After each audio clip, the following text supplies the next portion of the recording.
کر رہی تھی لاشیں مسلم پہ یہ زہرا بکا، کر رہی تھی لاشیں مسلم پہ یہ زہرا بکا، یا علی یا علی کوفے میں پھر آئی ہے رونے سیدہ،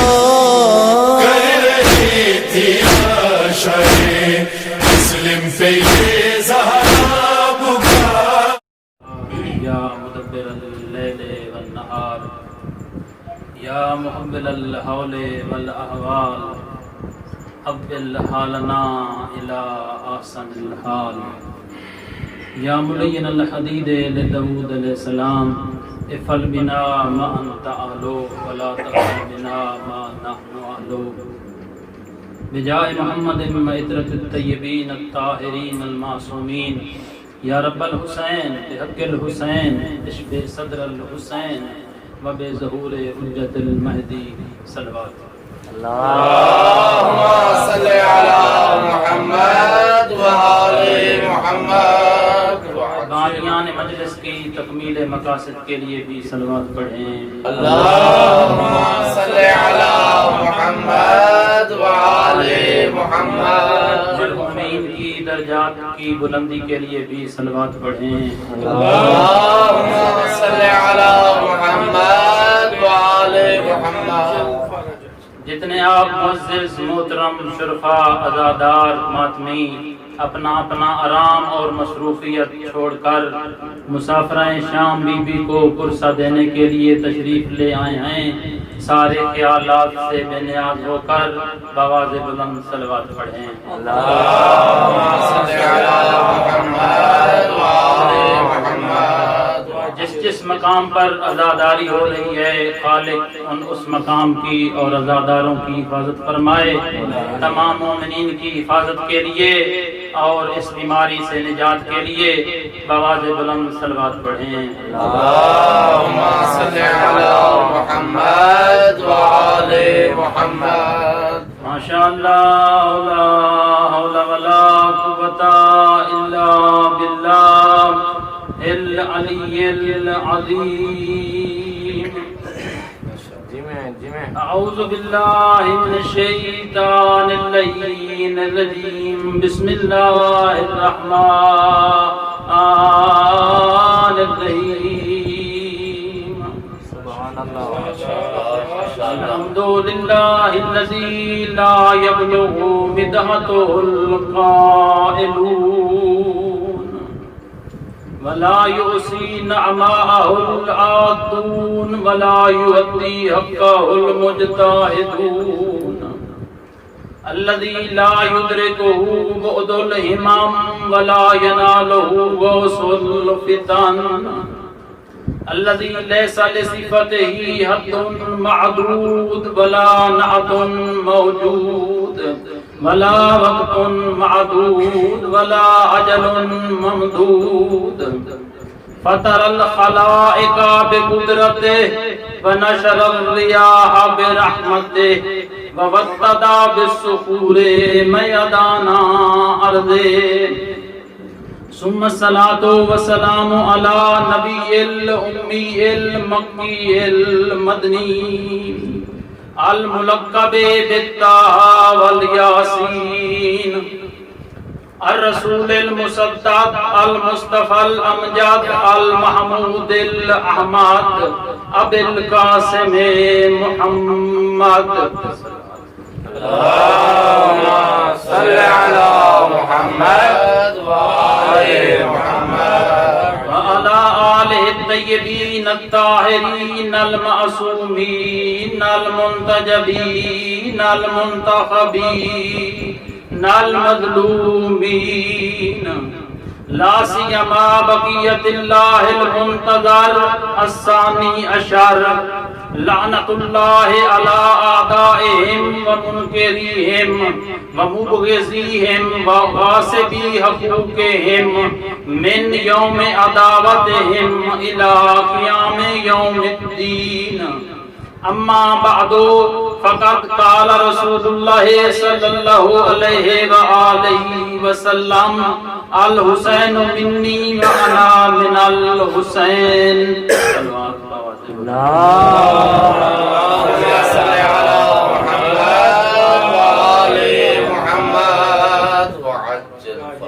سامعین محترم، عزاداران مظلوم کربلا، میں نے آپ کے سامنے سرور کائنات احمد مجتبی حضرت محمد مصطفیٰ صلی اللہ علیہ وآلہ وسلم کی ایک حدیث پیش کی ہے کہ جس میں کوئی اختلاف نہیں ہے. سنی شیعہ کے درمیان یہ معتبر حدیث ہے، اس میں کوئی اختلاف نہیں ہے. سنیوں نے بھی اس کو ذکر کیا اور شیعہ فقہا نے بھی ذکر کیا. الحسین منی و انا من الحسین، حسین مجھ سے ہے اور میں حسین سے ہوں. آپ پیغمبر فرما رہے ہیں کہ حسین مجھ سے ہے اور میں حسین سے ہوں. پہلے جملے میں تو کوئی اختلاف نہیں ہے کہ بیٹی کا بیٹا نانے کا بیٹا ہو سکتا ہے. نانا اپنی بیٹی کے بیٹے کو اپنا بیٹا کہہ سکتے ہیں، کوئی اختلاف نہیں. اختلاف اگلے جملے میں ہے کہ پاک پیغمبر کہہ رہے ہیں کہ حسین مجھ سے ہے اور میں حسین سے ہوں. حسین سے پاک پیغمبر کس طرح ہو سکتے ہیں، اسی کی میں تشریح کروں گا تاکہ برادران کے لیے واضح ہو جائے. پاک پیغمبر حضرت محمد مصطفیٰ کی وجہ سے امام حسین دنیا پر آئے اور امام حسین کی وجہ سے رسالت مآب آج تک باقی ہیں. رسالت مآب سبب ہیں امام حسین کے وجود کے اور امام حسین سبب ہیں رسالت مآب کی بقا کے. اگر جملہ بدل دوں تو اس طرح کہوں گا کہ احمدیت وجود ہے اور حسینیت بقا ہے. اگر ایک اور جملہ کہہ دوں کہ حسینیت وجود ہے اور حسینیت کی بقا زینبیت کی وجہ سے ہے،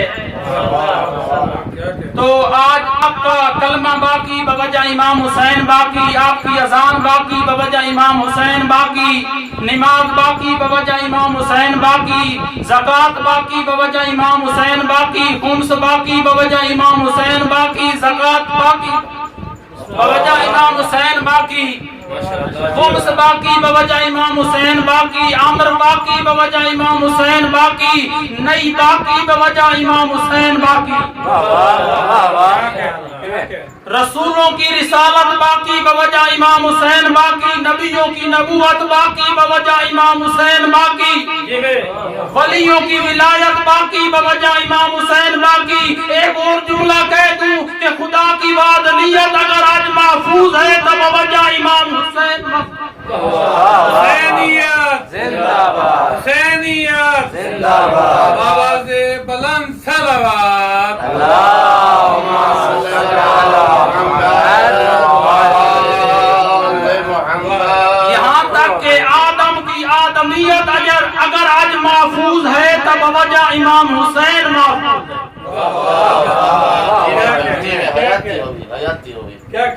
بزرگوں کا ایک جملہ کہہ دوں، خدا اس جملے کے صدقے میں ان کو کروٹ کروٹ جنت نصیب فرمائے. وہ فرمایا کرتے تھے کہ خوش نصیب ہو کہ خداوند متعال نے آپ کو اشرف المخلوقات میں سے پیدا کیا اور پھر اشرف المخلوقات بنانے کے ساتھ ساتھ آپ کو عقل جیسی نعمت عطا فرمائی اور عقل جیسی نعمت دینے کے بعد اس نے آخری نبی کا امتی بنایا. جس نبی کے امتی ہونے کی خواہش انبیاء کرتے ہیں. اس کے بعد پھر پاک پیغمبر کے بعد علی اور اولاد علی کو رہبر اور رہنما عطا فرمایا اور دو نعمتیں ایسی دی کہ جن کا شکریہ اگر ساری زندگی سجدے میں سر رکھ کر ادا کیا جائے تب بھی شکریہ ادا نہیں ہو. وہ کون سی نعمتیں ہیں؟ ان دو نعمتوں میں سے پہلی نعمت ولایت آل محمد ہے، ولایت علی ہے، اور دوسری نعمت عزاداری ہے. ولایت علی کے بارے میں آپ سن چکے ہیں، ابھی کچھ دن پہلے غدیر گزری ہے، پیغمبر نے خطبہ دیا تھا، بڑی سخت تھی اس میدان میں، پیغمبر نے خطبہ دیا اور کہا تھا کہ جو اس کا اقرار کرے گا، جو مان لے گا وہ بچ جائے گا، اور جو انکار کرے گا اس پر پتھروں کی بارش ہوگی۔ جی ولایت بہت ضروری ہے، ہر شخص کے لیے ولایت ضروری، اس کے بارے میں پوچھا جائے گا بروز معاشر۔ جس کے پاس ولایت علی کا پروانہ ہوگا، جس کے پاس ولایت علی کا ٹکٹ ہوگی وہ جنت میں داخل ہو سکے گا، جس کے پاس یہ ٹکٹ نہیں ہوگی وہ پولیس راز سے گزر نہیں سکے گا۔ سبحان اللہ۔ تو یہ بہت بڑی نعمت ہے، آپ کتنے خوش نصیب ہیں کہ خالق نے آپ کو اس گھرانے میں پیدا کیا کہ جہاں علی علی تھا۔ عزاداری بھی بہت بڑی نعمت ہے، مجلسیں کروانا بھی عزاداری، رونا بھی عزاداری، مومنوں کو کھانا کھلانا بھی عزاداری۔ رونے کی پھر مختلف حالات ہیں جی، اگر وہ آنکھوں سے آنسو نکل پڑے تب بھی اس کو ثواب ملتا ہے، اگر اندر رہے اور باہر نہ نکلے تب بھی ثواب ملتا ہے، اور اگر آنکھ سے نکل کر سینے پر آ جائے تو پھر بھی ثواب ملتا ہے۔ عزاداری کے مختلف مراحل ہیں، اور مجالس برپا کرنا یہ بھی عزاداری، ماتم کرنا یہ بھی عزاداری، لیکن اصولوں سے کی جائے تو پھر ثواب۔ جی صلوات پڑھیں ایک دفعہ۔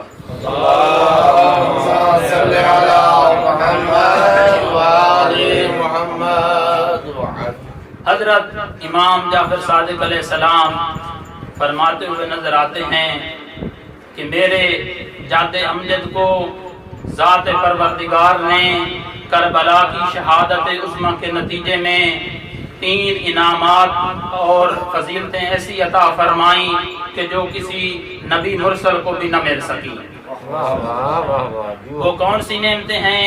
جعل الامامۃ فی ذریۃ الحسین علیہ السلام، امامت کو ذریت حسین میں رکھ دیا۔ جب بھی سیرت محمدی کا مطالعہ کیا جائے تو 3 قسم کے جملے ملتے ہیں۔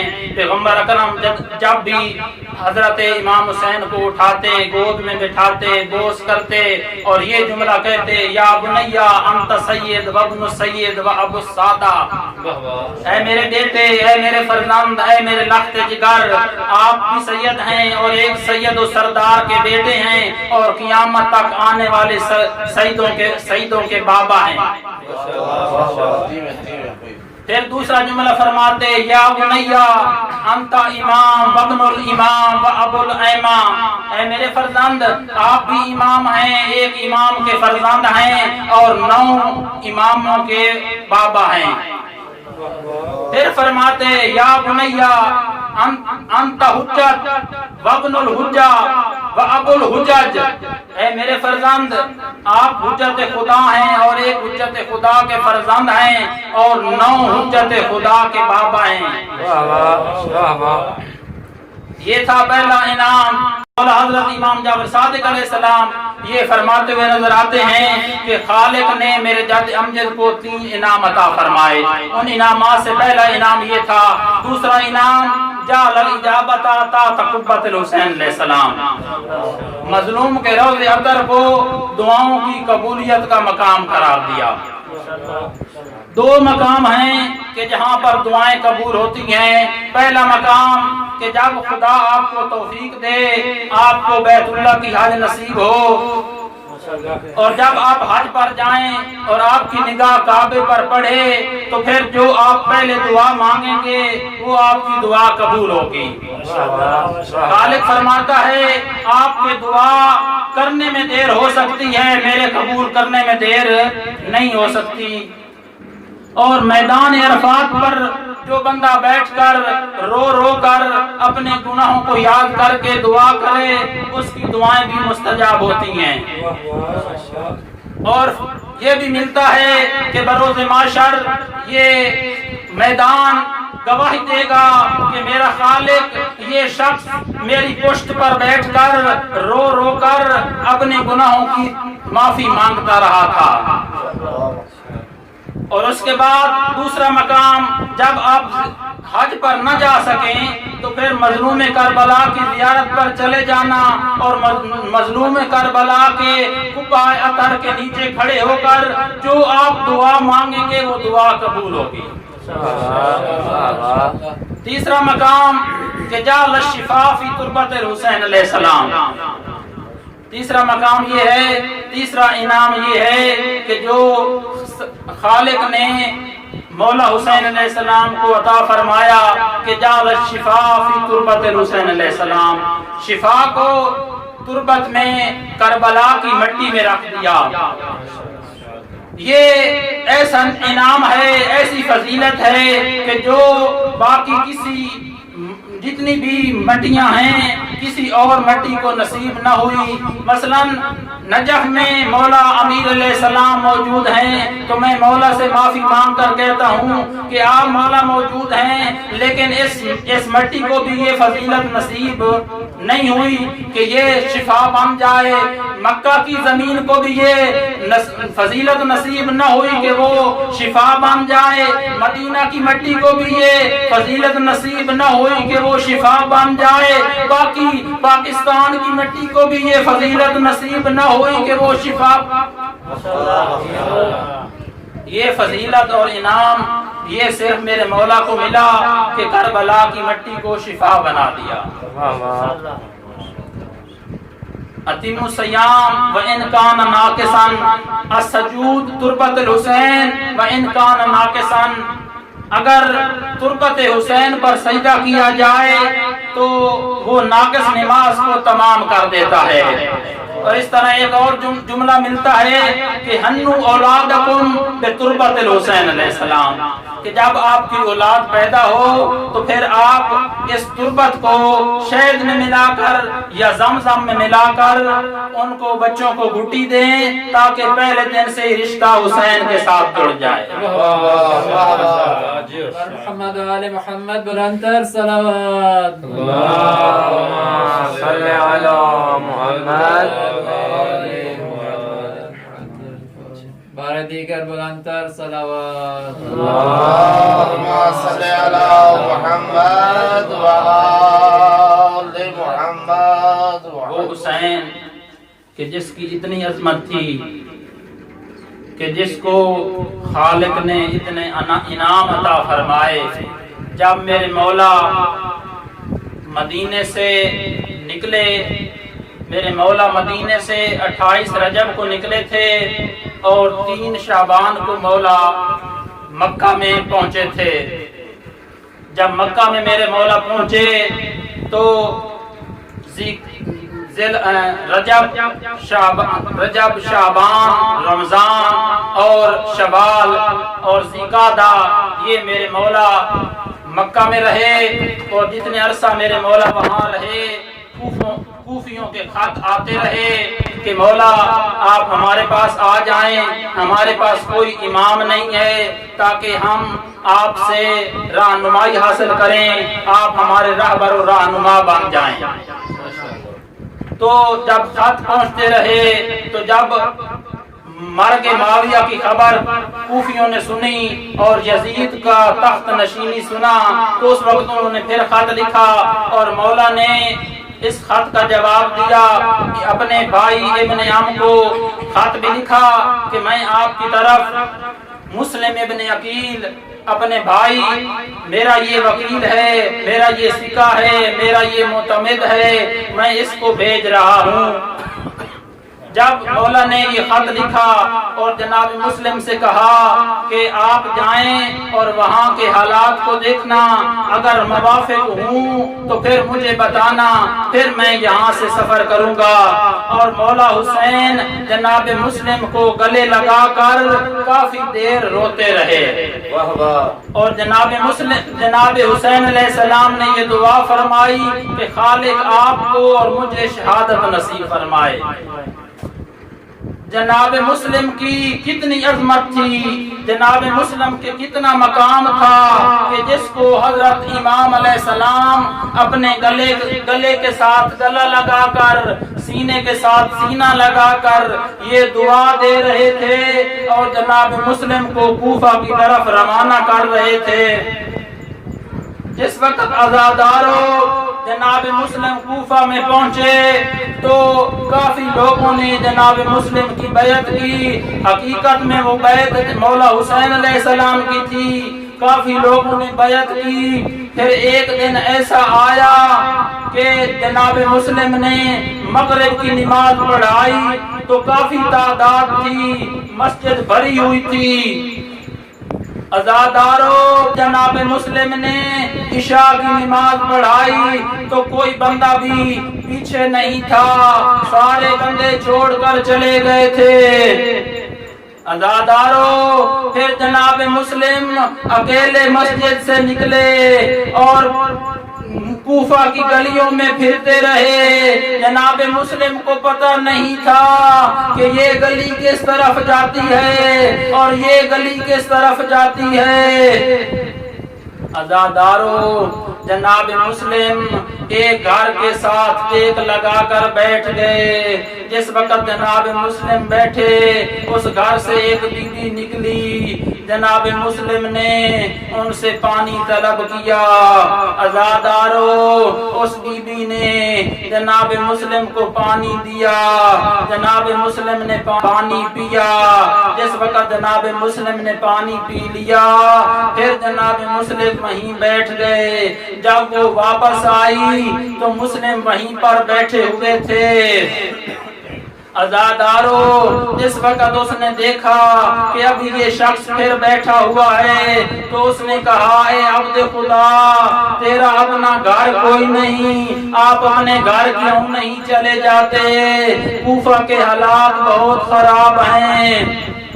عزاداروں جناب مسلم نے کہا، میرا کوئی گھر نہیں ہے، میری کوئی منزل نہیں ہے۔ عزاداروں اس وقت اس مومنہ نے کہا، کیا آپ مسلم ابن عقیل ہیں؟ تو جناب مسلم نے کہا، نام میں مسلم ابن عقیل ہوں، میں زینب کے ویر کا وکیل ہوں۔ عزاداروں جس وقت اس مومنہ نے سنا تو جناب مسلم کو اپنے گھر لے گئی، جناب مسلم کو علیحدہ کمرہ دیا۔ عزاداروں جناب مسلم کو اس بی بی نے کھانا پیش کیا، جناب مسلم نے کھانا تناول فرمایا۔ پھر جناب مسلم کی آنکھ لگ گئی، جناب مسلم کو خواب میں مولا امیر ملے اور مولا امیر نے کہا، میرا بیٹا آپ ہمارے ساتھ ہمارے پاس پہنچنے والے ہیں، آپ ہمارے پاس آنے والے ہیں۔ جس وقت جناب مسلم کو یہ پتہ چلا، عزاداروں پھر جناب مسلم نے سوئے نہیں، ساری رات عبادت خدا کرتے رہے۔ عزاداروں اس مومنہ کا ایک بیٹا ملعون تھا، اس نے جا کر خبر دی کہ مسلم ہمارے گھر ہے۔ عزاداروں جس وقت ابن زیاد کو پتہ چلا اس نے فوجوں کو بھیجا اور فوج آئی۔ جس وقت فوج آئی اور گھوڑوں کے ٹاپوں کی آواز جناب مسلم نے سنی، عزاداروں اس وقت جناب مسلم گھر سے باہر نکلے اور ان کے ساتھ جنگ کرنا شروع کر دی۔ جناب مسلم نے کافی ملعونوں کو فی النار کیا۔ جس وقت وہ مقابلہ نہ کر سکے، عزاداروں پھر ان سپاہیوں میں سے ایک سپاہی دوبارہ کیا، اس نے جا کر ابن زیاد سے اور فوج کا مطالبہ کیا۔ اس وقت ابن زیاد نے کہا، ایک شخص پر آپ قابو نہیں پا رہے، تو اس وقت اس نے کہا، وہ کوئی عام شخص نہیں ہے، وہ ہاشمی جوان ہے، جب دائیں دیکھتا ہے تو کہتا ہے آج میرے ساتھ غازی ہوتے، آج میرے ساتھ علی اکبر ہوتے، پھر پتہ چلتا کہ آپ کس طرح جنگ کرتے ہیں۔ عزادارو جناب مسلم کو دھوکے سے گرفتار کیا گیا، اس کے پاس پتھر تھا، اس نے پتھر سے وار کیا، جس کے پاس کچھ نہیں تھا اس نے جناب مسلم پر گرم پانی پھینکا۔ عزادارو جس کے جسم پر زخم ہوں تو اس کو مرہم لگانا بھی آپ جانتے ہیں بہت تکلیف ہوتی ہے، اور پھر جناب مسلم پر گرم پانی پھینکتے تھے، پتھر مارتے تھے۔ جناب مسلم نے کہا میں مسلم ہوں، میں مسلمان ہوں، پتھر تو کافروں کو مارے جاتے ہیں۔ لعنت اللہ علی القوم الظالمین وسيعلم الذين ظلموا وإياهم کس طرح میں نے سنبھالا، کس طرح تھاما اسے، کیا بتاؤں میں کھڑی تھی ہاتھ پھیلائے ہوئے، دارالمارا سے جب تھا لاش مسلم گرا، کر رہی تھی لاش مسلم پہ